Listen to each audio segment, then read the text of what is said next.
Hello friends, कैसे हैं आप? आई होप आप सबको 11th चैप्टर मज़ा आया होगा। सो चलिए 12th चैप्टर शुरू करते हैं।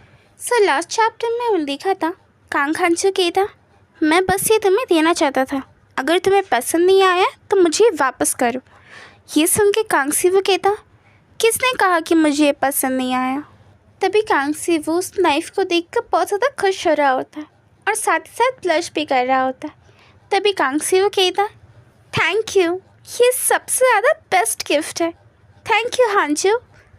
ओके फ्रेंड्स, सो चलिए 12th चैप्टर की शुरुआत करते हैं। चैप्टर की स्टार्टिंग में कांग सीवू की बात सुनकर कांग हांजू बहुत ज़्यादा चौंक जाता है और थोड़ा बहुत ब्लश भी कर रहा होता है। तभी कांग सीवू कहता है, पर अगर मैं इस नाइफ से तुम्हें ही मार दूँ तो? ये सुन के कांग हांजू अपना शर्ट ऊपर करते हुए कहता है, ठीक है, ट्राई कर लो। क्या कर रहे हो उधर?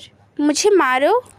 कांग हांजू को ऐसे देखकर कांग सीवू बहुत ज़्यादा ब्लश कर रहा होता है। तभी कांग सीवू जल्दी से कांग हांजू का शर्ट नीचे करते हुए कहता, क्रेजी, क्या तुम पागल हो? यहाँ हम स्ट्रीट पर खड़े हुए हैं, अगर किसी ने तुम्हें इस हालत में देख लिया तो? कम ऑन, अगर तुम मुझे कंग्रेचुलेट करने वाले हो तो सही तरीके से करो। क्या इस दिन पर तुम्हें नहीं लगता कि हमें एक केक काटना चाहिए? ये तो बहुत बेसिक होता है। ये सुन के कांग हांजू कहता है, केक? क्या तुम्हें वो खाना है? तुम्हारी टेस्ट अभी भी बच्चों की तरह ही है। कांग सीवू कहता, क्या तुम मेरी बात करते हो? अपने बारे में क्या? तुम तो स्पाइसी तत्बोकी भी नहीं खा सकते। तभी सडनली कांग हांजू कांग सीवू के करीब आ जाता है और कहता है, अच्छा ठीक है, हम केक खाएंगे, इतना गुस्सा मत करो, ताकि हम इसे बर्थडे की तरह फील कर पाए, राइट? ये सुन के कांग सीवू कहता, बर्थडे? किसका? नहीं, नो वे। कांग हांजू, क्या आज तुम्हारा बर्थडे है? कांग हांजू कहता, क्या तुम्हें नहीं पता था? कांग सीवू कहता, जब तुम मुझे बताओगे नहीं तो मुझे कैसे पता चलेगा? तुमने मुझे बताया क्यों नहीं? कांग हांजू कहता, क्या मुझे तुम्हें बताने की ज़रूरत थी? कांग सीवू कहता, पर फिर भी। तभी कांग सीवू सोचता, क्या तुम एटलीस्ट तुम्हारा बर्थडे मुझे नहीं बता सकते? ये तो हम दोनों के बीच में ही है। तभी कांग सीवू कहता, क्या ऐसी कोई चीज़ है जो तुम्हें चाहिए या किसी चीज़ की ज़रूरत? ये सुन के कांग हांजू कहता, किसी चीज़ की मुझे ज़रूरत हो? क्या तुम मेरे लिए सब कुछ करोगे? कांग सीवू कहता, प्लीज़ इसे सीरियसली लो। तभी सडनली कांग हांजू कांग सीवू का जैकेट पकड़ लेता है और उसे अपने पास पुल करके उसे किस कर लेता है। तभी दोनों के लिप्स लाइटली एक दूसरे के साथ टच हो रहे होते।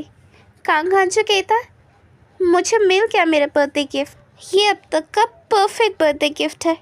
तभी सडनली कांग सीवू पूरा ब्लश हो जाता है और उसका पूरा चेहरा लाल पड़ जाता है। कांग हांजू कहता, देखो पूरी रात हो चुकी है और स्नो भी गिर रहा है, हमें अभी घर चलना चाहिए।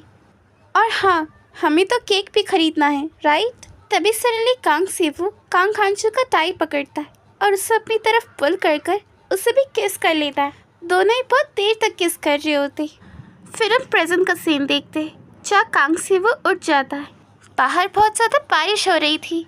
तभी कांग सीवू उठ जाता है और वही ग्रेजुएशन डे वाली फ़ोटो को देख रहा होता है। उस फोटो को देखकर कांग सीवू को कांग हांजू की बातें याद आ रही होती है। कांग हांजू कहता, हुआंग, चलो एक डेट पर चलते हैं। क्या हमें एक पिक्चर खींच लेनी चाहिए? ग्रेजुएट होने के लिए कांग्रेचुलेशंस हुआंग। तभी वो सारी बातें याद कर कांग सीवू को बहुत ज़्यादा गुस्सा आ रहा होता है। तभी सडनली कांग सीवू वो फ़ोटो फेंक देता है और बहुत ज़्यादा हाफ रहा होता है। तभी कांग सीवू रो रहा होता है और बहुत ज़्यादा काँप भी रहा होता है। कांग सीवू कहता, आखिर मैं यहाँ क्या कर रहा हूँ? आखिर मैं क्या कर सकता हूँ? क्यों मैं उन चीज़ों को फिर से याद कर रहा हूँ? स्टूपिड बास्टर्ड, आखिर कब तक मुझे ऐसे लोनली फील करना होगा? उसके लिए मैं तो बस एक यूज टूल हूँ। तभी कांग सीवू उस फोटो के ऊपर से चला जाता है और तभी उस फोटो के ग्लास पीसेस कांग सीवू के पैर में लग जाते हैं और कांग सीवू के पैर से खून आ रहा होता है। फिर सीन शिफ्ट होता है और हम बार्क सेन कंपनी देखते हैं। उस वक्त जी हुयोक और एक स्टाफ आपस में कुछ बात कर रहे होते हैं।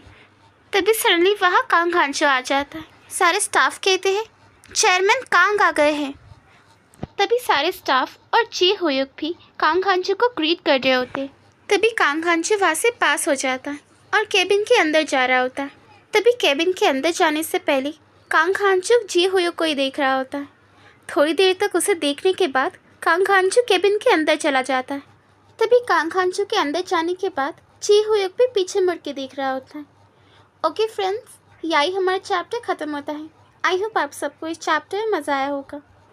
फ्रेंड्स, अगर आपको इस वीडियो में मज़ा आया है तो प्लीज़ लाइक, शेयर, कमेंट और सब्सक्राइब करना बिल्कुल भी मत भूलना।